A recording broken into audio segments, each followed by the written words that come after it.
Okay, it's Roger at Mudfossil University. Today I think we might have figured out how we can get free energy. And free energy is everywhere around us. It's electricity, it's in the air. Tesla knew about this, and I think I've seen the way it can be captured fairly easily. Now, when you have a vacuum which can be created by like an underwater explosion, there's a little bit of chemistry there, but it creates a huge vacuum in the water. When it collapses, it creates raw energy. And I will show you that in a second. We're going to see them. You'll actually see the electrons. Now, by sucking this down and then compressing it back up, we can pull in electrons and send them back out and create electricity to run a motor to do that. So the motor runs the process, and there should be plenty of extra electricity in this process to run that motor to make this happen, and then in addition a drive off of this or another motor that is driven by electricity produced by this, because this should put out copious amounts of free electrons. And of course you say, Roger, how could that be so simple? And I say, well, let's take a look and see if we can figure out if it is that simple. It might not be. I could be totally wrong. This is the slow-mo guys. I love these guys. Absolutely fabulous.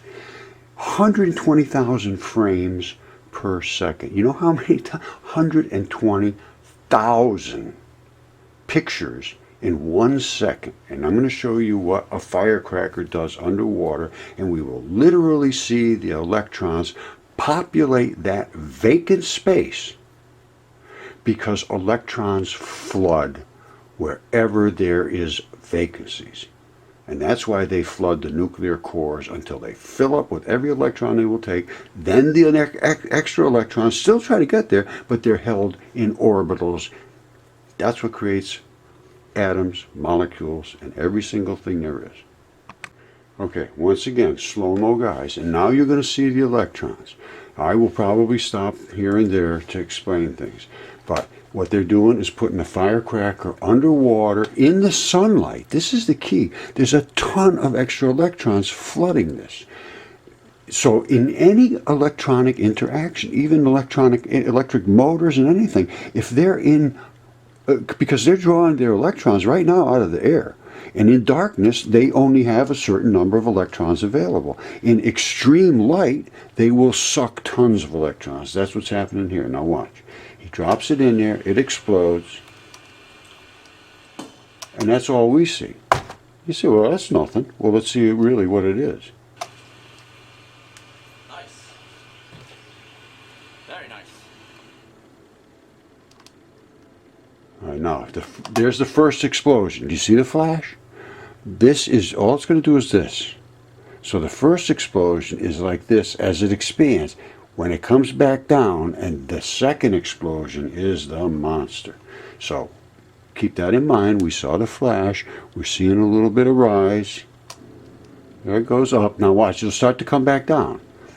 All right, it's reached its saturation point. You see those? These are electrons. Those colored lights, the red, the green, the blue, those are electrons. Now keep watching. Let me just turn off the overhead light. All right, maybe get a little better contrast. Here it goes. Now, so that was the first explosion. You see it dropping back down? Pay real close attention. We're getting some spikes, but it's starting to subside. Then we'll get the collapse. See it dropping, dropping, dropping? Now watch what happens next. Boom! This is where you get, that is the sonoluminescence. So, what did we just detect? The firecracker went off, it opened up a cavity, the cavity collapsed, the electrons that were captured in the cavity had nowhere to go, and that is what created the second explosion. And we will see a ton of colored lights come out of there as a result of that. All right, look at the intensity of that. The second one was the killer.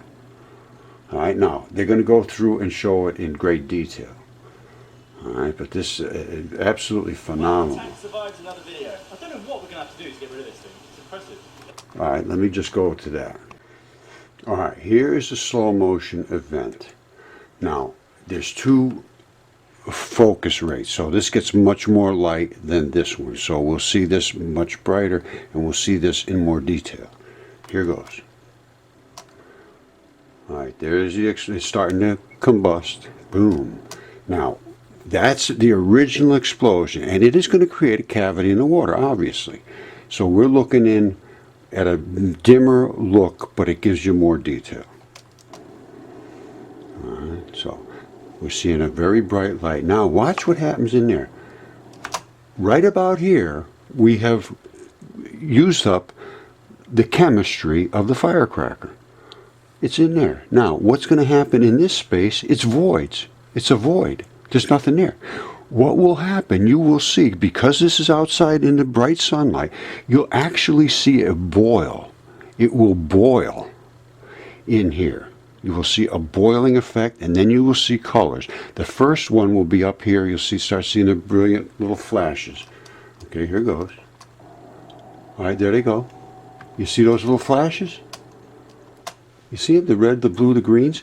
That's because that's where the most, the pressure is the highest at the top at this point. You see it'll spread throughout. Now you'll see these actually boiling. Well, you see it over here boiling. That's actually, I'm sorry. This gives you more of where the actual particles are most active.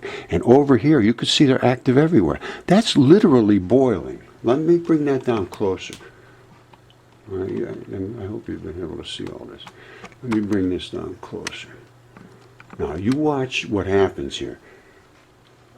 You know what boiling looks like. It's all that sort of vapory looking stuff. You'll see a bunch of different colors, which is the electrons. They're coming through the water. The water has everything it needs, so it doesn't want any more electrons. But the electrons are going through there, because you can see the water is all lit up. It's glowing. You can see it. So this says, well, come on in here. I got a big hole. So, yeah, okay, and this is what are we going to do here? So I don't know, start glowing.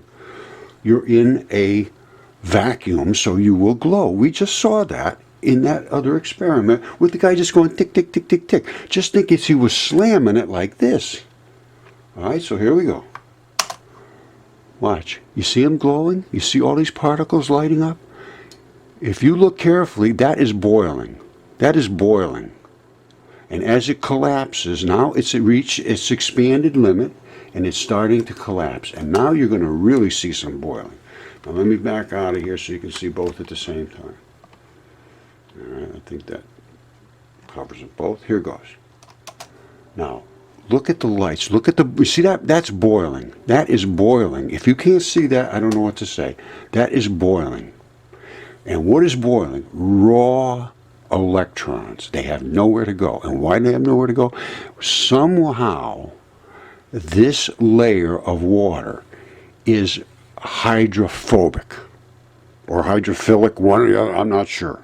And I'm talking with Jerry, the guy that I was just talking about, trying to understand this, because he's doing the same thing. He's working with easy water, and easy water pushes all the particles away from it and creates a zone of exclusion zone, EZ, exclusion zone. It's very interesting research he's doing. Very nice guy. He's got some other issues going on, so he can't get too involved in this now, but I'm hoping to drag him into it. Jerry, listen to me. Come on in, man. I need some help on this.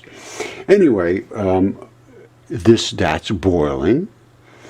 And as it comes to the center, it gets violent. You see, they have nowhere to go. So now, we saw this had gone almost dark in there. Now, why is it glowing again? There's no other explanation. The electrons are crushing in there. Watch. See it? Boom, they're crushing, they're crushing, they're crushing. It says, what do I do now? I said, I don't know. He said, I can't get out of here. Well, you're going to have to leave out of here as light. And you can't leave out as light until you have enough power to go all at once. And watch what happens. Boom. Gone. Gone. Absolutely gone. We're seeing the outside part of the light, and it will dim into itself because it's see it? Zip. Gone. All right. So that was that intense, the first one, and then the second was this one, when that thing just finalized its collapse. What can we do? We can take that electricity that final collapse electricity and turn it into electricity to drive a motor. And that motor will do what? Drive a car or do whatever it has to do. And you could have two little tiny piston engines driving that interaction of those sucking, but you need to have somehow get the light to focus into it. And you use Fresnel lenses and things. There's a million different ways you could be creative with this. Very, very, and you could accelerate light. And well, let's see. All right, it's Roger, Mudfossil University. I think this guy right here might have just discovered free energy. Now, how do you get free energy? It's all around us. Tesla knew about it. It's electrons. They're in the air. And this guy that I've been working with, the guy's name is Jerry, I can't remember his last name, but he's a PhD, and he discovered easy water. And easy water was discovered because a kid walked by with a light while they were doing an experiment of a gel and another water substance, trying to determine the characteristics of water. Now, I'm going to get into it a little deep. It's very simple, absolutely simple. When you see it, it's phenomenal, and it may actually be able to be used in a little car engine. I'm telling you, I think that may be very, very possible. So let's see what he has to say. This is it right here. I'm going to start at this 110. Now, it's Thunderfoot, and he says, I've been putting a new high-tech, high-speed camera through its paces. Now, that's fine, but what I'm interested in is the effect that he is showing, which is a water hammer effect, and it is also sonoluminescence. And I can prove that, because I can show you, he demonstrates it very clearly. All right, so listen to how he does this, first of all. All he's doing, this is not some sterile clean room. He's just making these vials of water. And number one. Such that when you're finished, when you've done all of that, you've got this kit that looks like a spider, and it's a completely sealed kit under vacuum with some water left in it. Now, the thing is, there's almost no air left in this whatsoever. It's a vacuum, which means that the space above the water there's only water vapor. And if you shake it, it makes this weird clink, clink, clink sound. So normally, when you have a bubble of gas in glass, it looks more like this. So this is how water behaves. This is now open to the atmosphere. So what you'll find is you can actually get a bubble in there if you work at it. This is regular water. Right, but what you'll find is that bubble is really pretty non-compressible. Right, it doesn't move around much. That's because there's actually gas in here, and gas has molecules in it. The vacuum has no molecules in it. It's just a completely open air. A vacuum is not. There is no vacuums on planet Earth unless you make one. Yeah, but for this to move up, the gas has to be compressed. So we can actually get the bubble out. So that's what water looks like, an air bubble looks like under atmospheric pressure. Now, and this is what it looks like filled at 1000 frames per second. So when I start shaking it, you can see that it's actually... Alright, this is the regular water that he was just showing a second ago. You can see it's just like it's in an ocean all by itself in here. Alright. Water moving around on the inside of that bubble, but the bubble's not really compressing much. Even though there's really quite a lot of agitation on the water here, the actual volume of that bubble isn't changing much. And this is how it behaves. You see the bubbles? It'll actually sort of go to almost nothing. You see that? Look at that. Now, he hasn't displaced any water. You see, it's completely filled that tube, but before it was open and no water was displaced. Let's go back, because this is important you understand this. All right. Let's watch it. Is how it behaves. All right, so now he's got an air bubble in here. You see the bubbles? See that? It'll actually sort of go to almost nothing with no effort. Yeah. You see that? It didn't go anywhere. Before it had to come back up here and get out. Now he could just bring it back up and it goes away. Now if he hammers that fast, what he will do is create a water hammer effect. And that water hammer will, it's sonoluminescence, and I can prove it, and he shows it very clearly, okay? And it'll be coming up here at, well, soon. Let's watch. And if I actually move this around a bit, You hear that? this weird sound. It really does sound like it's going to break. And here it is, again, filmed at 1,000 frames. All right, now, hold on a second. All right, I've come way out to 633, is when it's going to show this. Now, remember, this, whatever air is in here, can just move back and forth easily. So what he's doing is he's slamming it back and forth. He's going to suck this out of here, and when he does, he's going to open up these holes, and they are immediately going to flood with electrons and glow white with raw electrons. Now watch, I'm going to keep stopping it as it goes. Here, there he goes, he's moving it. Now watch, as he moves it, that air bubble is going to start to expand, and when it does, it will fill with electrons. It's already starting. Here it goes. Boom, you see him? Hold on. You see that? There they go. Those are cavities that are opening up in this water, and what they fill immediately with electrons. That's electron flooding. There is no cavity that can exist with nothing in it. It's impossible. And for some reason, and I'm working with this guy that's a PhD, and he discovered easy water. I think I mentioned that. And there is something to do with the hydrophilic and hydrophobic action of these bubbles. And for some reason, the internal surface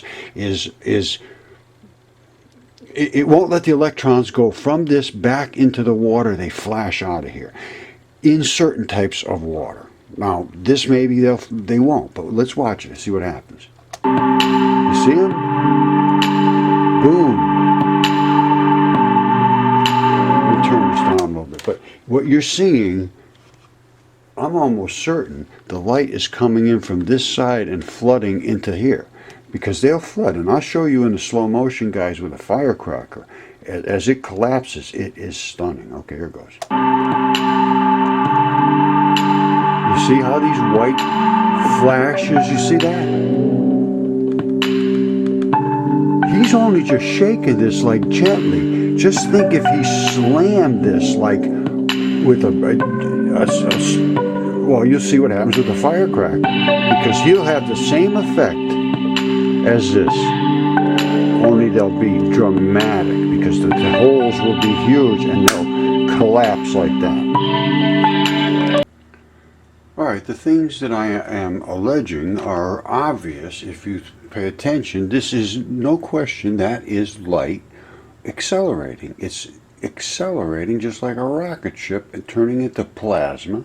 You can see the particles in our close-up shots.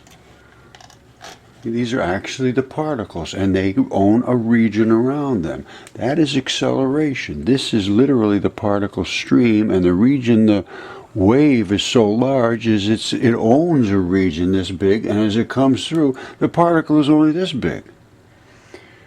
And now it's being sucked through there, right out of its zone of influence, crashing into the rest of its compadres and exploding into plasma, exiting the venturi, which is nothing more than two airplane wings, just like this. And when they pinch between those airplane wings, because of the architecture, they must accelerate, and they do. When they do, they fight each other. When they leave, they fight each other to get away from each other. That's what creates the patterns here that they call interference patterns. They're not interference patterns. They're repulsion patterns. They're all primarily negatively charged particles, and they push away from each other and create these lines of influence separated by lines of non-influence, which is called interference patterns. They also concuss,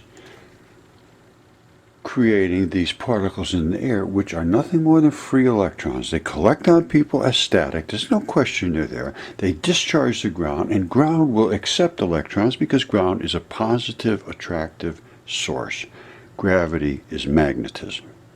And I go into a great deal talking about this with the electron flood theory. It's the only theory that works with every single energy interaction. Everything.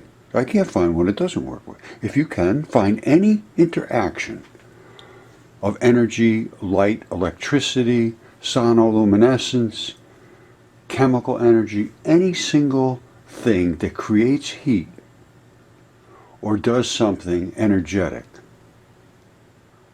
I can account for with electron flood theory. If I can't, well, I'd like to see the one I can. All right, so let's recap. Don't forget, he's got a vacuum in here. So when a void occurs in here, it's a void of nothingness. There's no gases in there. That becomes immediately flooded with electrons, and it goes clink, clink, clink as the electrons slam, and you will see them propagating in here as little white glowing balls. You see them starting here? Watch as it hits there, and it just pops. See them? Those are white, glowing, sonoluminescing balls which are starting to absorb electrons from the light. He's just shaking it like this. Now, the firecracker was a whole different issue.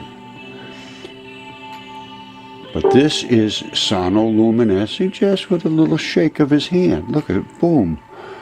Sonoluminescence everywhere. Now, one more time, the slow-mo, guys. Fabulous, guys. Now watch this. Alright, don't forget. More light, less light, but more detail.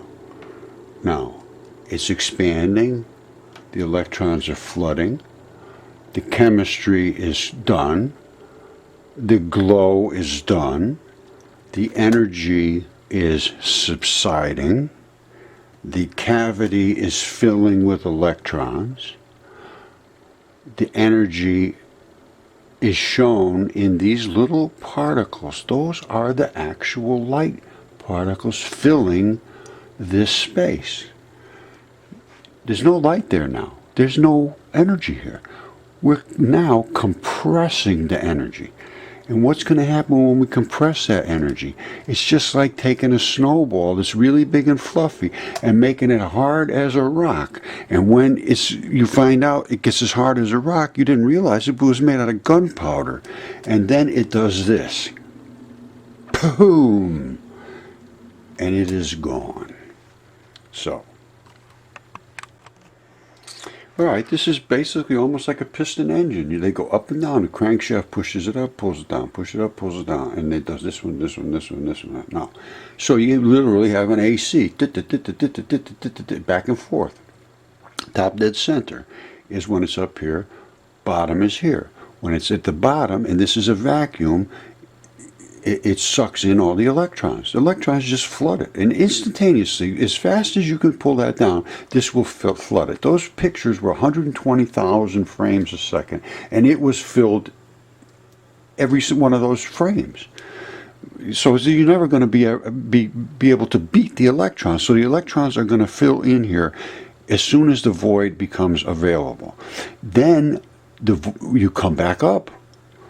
You know, this one will go back up too. And as this one comes back up, there is nowhere for him to go. So we saw him start to glow like crazy. Well, what if you could tap in an electrode here and say, okay, don't explode. Don't do that, you guys. Come over this way. It comes down here, and it feeds an electric motor. Right?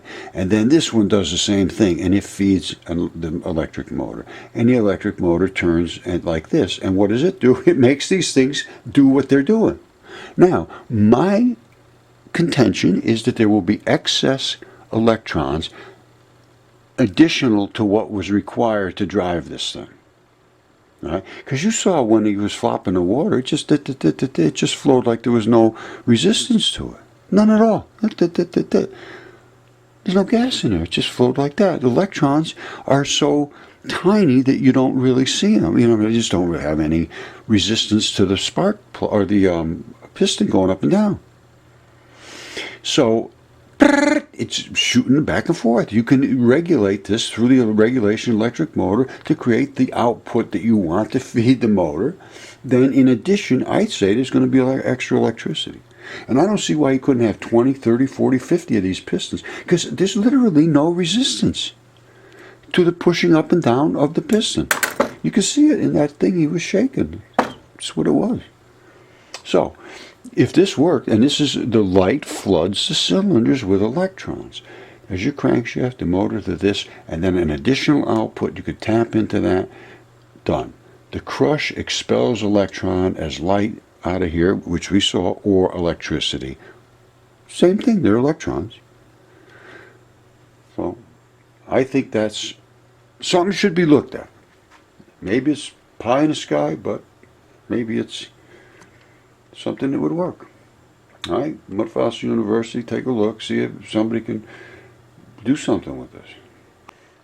Okay, I mentioned Jerry Pollack, Dr. Jerry Pollack, who is a physicist. I believe he's a teacher, but he's a scientist, a biomedical engineer, Gerald Pollack.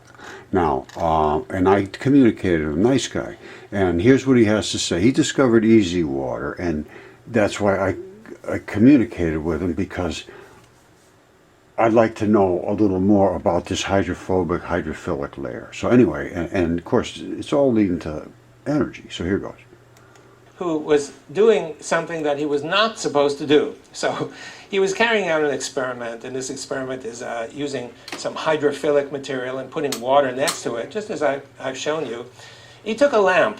The lamp was sitting right next to the experimental chamber, and just for fun, he shined the lamp on the chamber, and what he saw was really astonishing. He noticed that because of the illumination, the exclusion zone, or EZ, expands. Now, there's always going to be an exclusion zone when they put this gel up against the water, because it's a hydrophilic reaction to the water, and it somehow polarizes the water and keeps an exclusion zone. Anything that is a particle, it pushes it away. So you end up with this easy water exclusion zone. There's no particles allowed in there. When you shine light on it, because it absorbs the electrons, obviously it expands the exclusion zone. So here's what he's going to say. And it expanded hugely, and when he took the lamp away, it came back to its original shape, which is a thin band of EZ. You see at the upper left running parallel to the surface. So, well, it didn't take a rocket scientist to figure out that you shine light, it gets bigger, and maybe the light is what's responsible, the photons are responsible for providing the energy to grow this exclusion zone. So obviously we were really impressed by this student's result, and we began to study different wavelengths of light, ranging from the ultraviolet through the visible light through the infrared light, and we found that by far the most effective light was infrared. Infrared is actually all over. It's hard to get rid of, and it's not just inside, it's outside too. And this is literally free energy. We learned about free energy in our chemistry textbooks, but this is literally free. It doesn't cost you a nickel. It's there. And because it's there all the time, it means that when you have water next to a hydrophilic material, you always have EZ water. And of course, if you add more light, then the EZ grows. You see, so light is basically feeding the growth. So this feature, this light-induced separation of charge, can also be used to get electrical energy from light and water. All you need to do, at least in theory, is stick two electrodes in, one in the negative, one in the positive, and you ought to be able to get electricity to light a light bulb. We've demonstrated that this is actually the case. You can see here, you flip the switch, and you get the light. Oops, I think I hit the off button at the wrong time, but here goes. What he's got here is this easy water, and he's got an electrode on one side of the thing and an electrode on the other. and then he's got a LED or something in there. I don't think he's getting a ton of electricity out of here at this point. I don't know. But I think the device that I'm talking about could really give you some electricity. So here goes.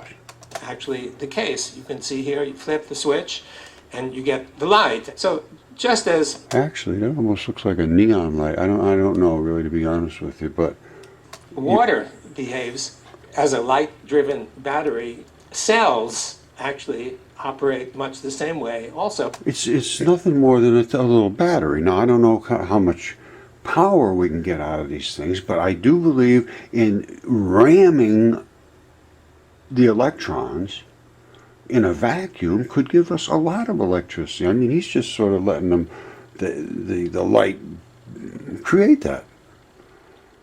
All right, so it's a whole different issue I'm talking about. And I think there's a lot of electricity to be harvested in a vacuum electron crusher. Let's call it that way.